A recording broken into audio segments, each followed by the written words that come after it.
नमस्कार साथियों, आज हम जानेंगे प्राचीन भारत के इतिहास के महत्वपूर्ण प्रश्न को, जो कि ये प्रश्न जो जितने सारे मैं प्रश्न इसमें लाया हूँ ये वन लाइनर है और परीक्षा की दृष्टि से बहुत महत्वपूर्ण है, क्योंकि ये जितने भी प्रश्न है वो किसी न किसी एग्जाम में पूछा हुआ ही प्रश्न है और बहुत चुनिंदा प्रश्न मैं आपको लेकर आया हूँ।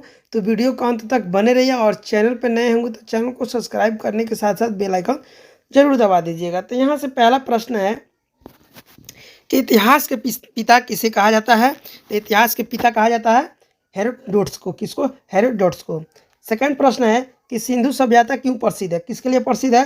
तो सुनियोजित शहर के लिए। किसके लिए? सुनियोजित शहर के लिए। एक व्यवस्था ढंग से सुनियोजित शहर के रूप में था, इसलिए ज़्यादा प्रसिद्ध है।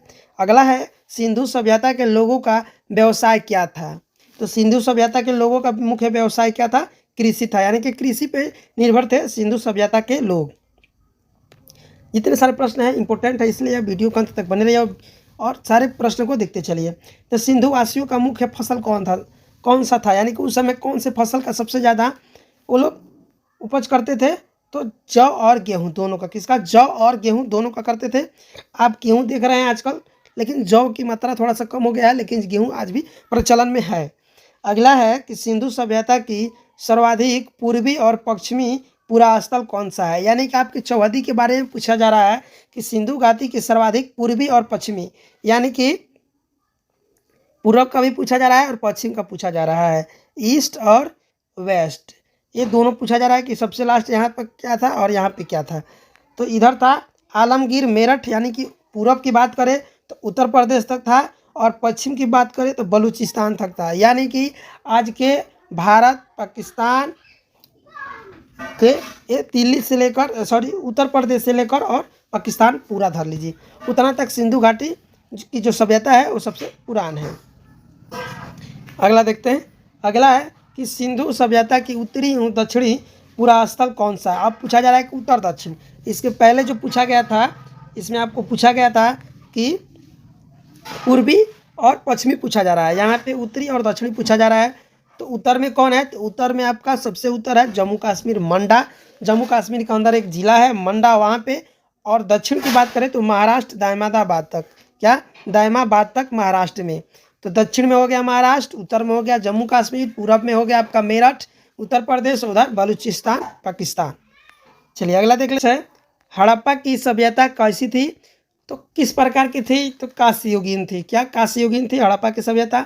नेक्स्ट है कि सिंधु सभ्यता में किस प्रकार की लिपि हुआ करती थी। जैसे आज के समय में रोमन में इंग्लिश होता है और देवनागरी में क्या होता है? हिंदी होता है। सेम वैसे ही उस समय लिपि नहीं हुआ करती थी, चित्रकारी से ही सब कुछ काम किया जाता था। चित्रकारी उस समय व्यवस्था था पढ़ने लिखने की सुविधा के रूप में। जैसे आप अगर जैसे आप मान लीजिए का से लिख रहे हैं ना, तो मान लीजिए क आ रहा है, ग आ रहा है, स आ रहा है, तो क ख ग यानी कि पढ़ रहे हैं ना, उस समय इसी चीज़ को दिखाने के लिए कांच का एक बर्तन बना दिया जाता था।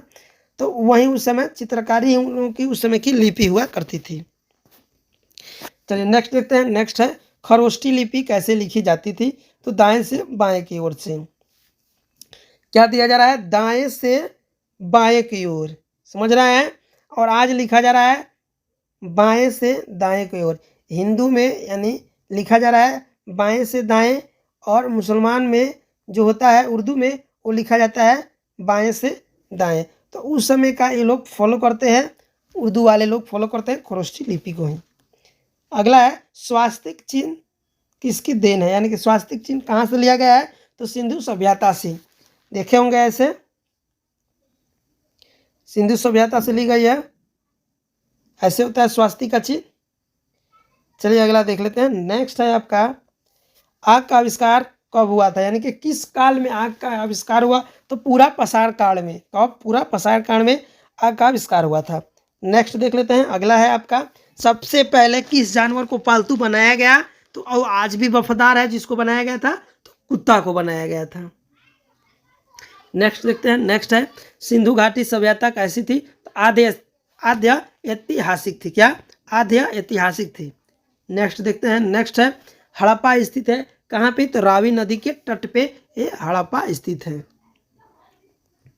नेक्स्ट है सिंधु सभ्यता का प्रमुख बंदरगाह कहाँ पे है? तो लोथल में। सिंधु सभ्यता की प्रमुख बंदरगाह कहाँ पे है? तो लोथल में। सिंधु सभ्यता का प्रमुख बंदरगाह तो लोथल। नेक्स्ट है, सिंधु सभ्यता का सर्वमान्य समय कब से कब तक बताया गया है? ये बताया गया है 2500 ईस्वी पूर्व से लेकर 1700 ईस्वी पूर्व। यानी कि आज जोड़ लीजिए 2500 साल और आज हम लोग हैं 2023 में। यानी कि सिंधु सभ्यता आज से 4523 साल पुरानी है और 1700 से जोड़ेंगे तो उस समय भी 37 साल हो रहा है। यानी कि 4000 साल अभी सिंधु सभ्यता को खत्म हुआ है। अगला है कि मोहनजोदड़ो कहाँ पे स्थित है? आपको स्थिति बताना है उसका। कहाँ पे है? तो पाकिस्तान में। आधुनिक पाकिस्तान में मोहनजोदड़ो स्थित है। नेक्स्ट है, मोहनजोदड़ो की खोज किसने की थी? तो राखालदास बनर्जी ने। नेक्स्ट है, ये भी बहुत बार प्रश्न पूछे जाते हैं कि नर्तकी के कांस्य मूर्ति कहाँ से प्राप्त हुई थी? मोहनजोदड़ो से। एक नर्तकी की मूर्ति है जो कांस्य की है, वो कहाँ से मिली थी? तो मोहनजोदड़ो से मिली थी। अगला है नेक्स्ट प्रश्न कि सिंधु सभ्यता की सबसे बड़ी इमारत कौन है? तो मोहनजोदड़ो से प्राप्त अनागार। क्या है? अन्न रखने वाला अनागार, जो कि सबसे बड़ी इमारत थी उस समय सिंधु घाटी सभ्यता में। नेक्स्ट देखते हैं कि मोहनजोदड़ो से प्राप्त प्रमुख स्मारक क्या है? स्नानागार है। क्या? प्रमुख स्मारक स्नानागार, और सबसे बड़ा आपकी इमारत जो है वो अनागार है। नेक्स्ट है कि मेसोपोटामिया का क्या अर्थ है? तो दो नदियों के बीच की भूमि को मेसोपोटामिया कहते हैं। जैसे एक नदी यहाँ से जा रहा है, एक नदी यहाँ से जा रहा है, और इन दोनों के बीच में कुछ भूमि बच गई जिसको बोला जाता है मेसोपोटामिया। नेक्स्ट है कि हड़प्पा की खुदाई किसने की थी? तो दयाराम साहनी ने। किसने? हड़प्पा की खुदाई दयाराम साहनी 1921 में। और है आपका कि मोहनजोदड़ो की खोज किसने की? तो राखालदास बनर्जी। और हड़प्पा की बात करें तो दयाराम साहनी 1921 में।